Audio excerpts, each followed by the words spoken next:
I'm Josh Murphy. Back in 1997, me and a buddy of mine went down to the Bahamas for a little party, a trip, graduation present, so to speak, from my parents. We wanted to go see the world. So we went down there and we partied, we drank, we danced the night away with beautiful girls from all over the world. And but the part that I remember most about that trip was they offered a chance to go scuba diving, feeding the sharks. And I'd never been scuba diving before, but this looked fun. So I decided I'm going to go do it. Sign up. They take us down there, go down to the dock on the day that it arrives. They take us over into the swimming pool at the hotel next door, show us how to use the equipment. After about 5 minutes of getting our heads wet and going underwater, we've been certified, and off we go. We get into the boat, and this thing runs about a mile up the shoreway, and suddenly the boat stops, shuts down, and I'm wondering what's going on when the guy says, "We get in the water here." I'm thinking, I've been gypped. I mean, we're 200-300 yards off the coast here. I can see my hotel just a ways up the beach. We ain't going to see anything, maybe a nurse shark or something. So at this point, I jump in the water and I adjust my mask and then I look down. Holy crap. There are sharks everywhere, dozens of them.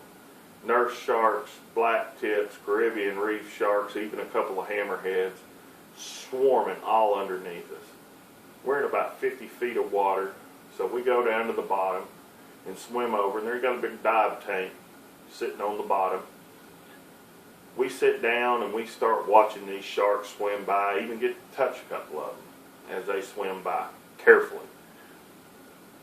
The guy with the fish has a big can of fish, and he brings it over, and he starts feeding these sharks, and they go everywhere. They're eating this up.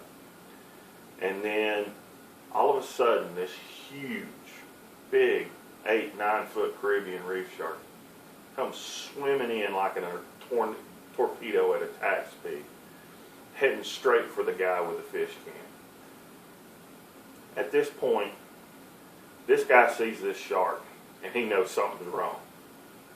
So he throws the can one way, dives the other to get out of the way. The shark's coming in, mouth open. Directly behind the guy is the guy with the camera.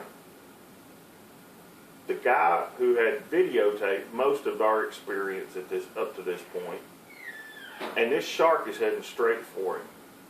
So he does the only thing he can do at this point, and he tries to fend the shark off with the camera. Well, the shark eats the camera, swallows it whole.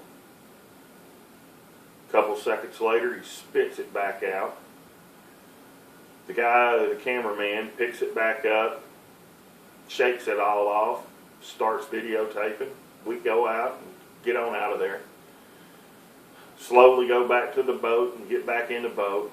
We're thinking this is the coolest thing we've ever seen in our life. And then we turn around and we get back on the dock when we get back. And there at the dock, they show us the video of this shark dive. And about 3/4 of the way through the video, there it is, plain as day, where the shark had swallowed the camera. We got about a second and a half video of inside the shark's stomach, dead fish floating around. It's just the coolest sight in the world. He spits the camera back out, and I see this video. We got to buy it. So I buy it, and to this day, I still got the video. I still pull it out every couple of years and show the kids, whatnot.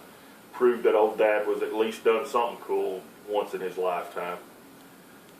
But the thing I learned most about that trip, it's hard to believe, it really sounds stupid to say, but the U.S. is the U.S. The rest of the world is not the U.S. Things that go on in the rest of the world can't happen here. And that trip and the things that I saw in that trip really opened my eyes to the fact that the rest of the world was not the U.S. Thank you.